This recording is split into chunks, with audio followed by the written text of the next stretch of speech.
This video involves flashing lights. Welcome back everyone to Teardown. If you didn't watch my previous Teardown video, then don't worry, because here is a quick summary of what's happened so far.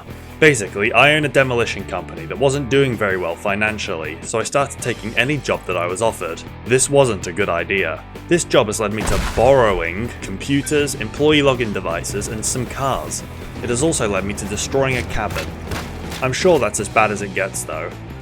Now, let's resume the story at day 6. The day started with me checking my messages and seeing that the person whose cars I had stolen had reached out and was looking for revenge. All he wanted me to do was relocate some of Gordon's expensive cars into the ocean. After a quick look around his property, I decided which of his cars were in the best positions to move quickly.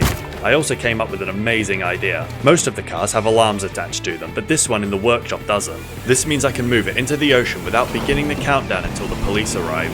Now you might be asking yourself how I'm going to move a car that doesn't have any wheels out of the workshop, up a steep driveway and then into the water. Well, it's quite simple. I will put it on top of another car that has wheels and then drive that into the water. Like this. Okay, attempt 2. Attempt 3.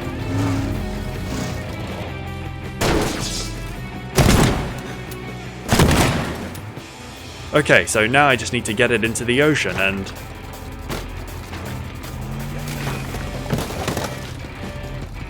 Attempt 4.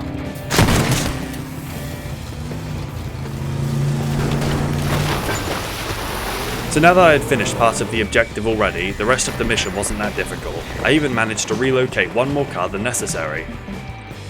Now, let's talk about day 7. Day 7 started with me receiving a package containing a new tool, the plank.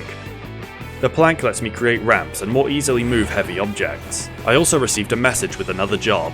This time I needed to get some GPS devices. There were 3 of them located all around the map and they have alarms attached to them, so I have to collect all 3 in under 60 seconds.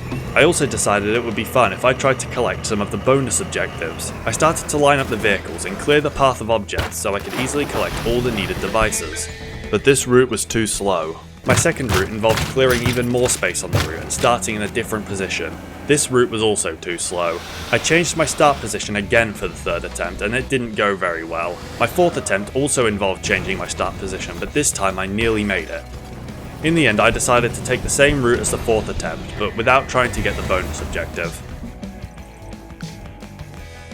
And that's day 7 finished. Day 8 began with me receiving a message from Gordon. He wanted me to remove the water tower at Lee Chemicals. This shouldn't be that difficult, I can just use my sledgehammer to take out the bottom of the tower and... Oh. The tools available to me were explosives, vehicles, or spells. Okay, maybe not the spells, but I can start by weakening the tower with this vehicle, which I accidentally drove into the water. I then used my explosives, my shotgun, and even more vehicles to wreck the rest of the tower. And that concluded day 8. I started day 9 by checking the news, where I saw that people were talking about my last demolition job. I then checked my messages and saw that I had received my next job. I had to steal at least 4 paintings from Gordon's house, which didn't seem too difficult. The alarms were back, meaning I needed to be quick collecting them. I had a quick look at where all the art was positioned and then I started to create a route, but it wasn't long before this happened.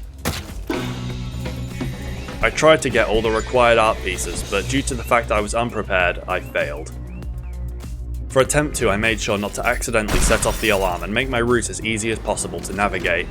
This attempt should hopefully go better. Everything was mostly going well, but I kept making small mistakes that cost me time, and in the end I didn't make it. Attempt 3. I first cleared a few more obstacles to make the route even easier, and then I collected the first piece.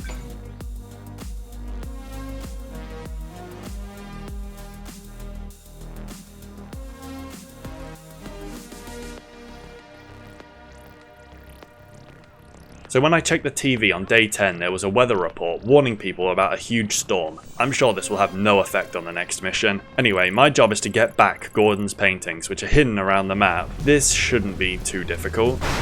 So there are no regular alarms in the level, but there are fire alarms, and if they get set off then I will fail the mission. Whenever the lightning struck a building, it started a fire which I had to put out. Luckily the paintings weren't hidden very well and I managed to grab them and escape decently easily. After playing a few more missions, I am still loving Teardown. It's an amazing game and the destruction is so much fun to play around with. Thanks everyone for watching, and I will see you in the next one.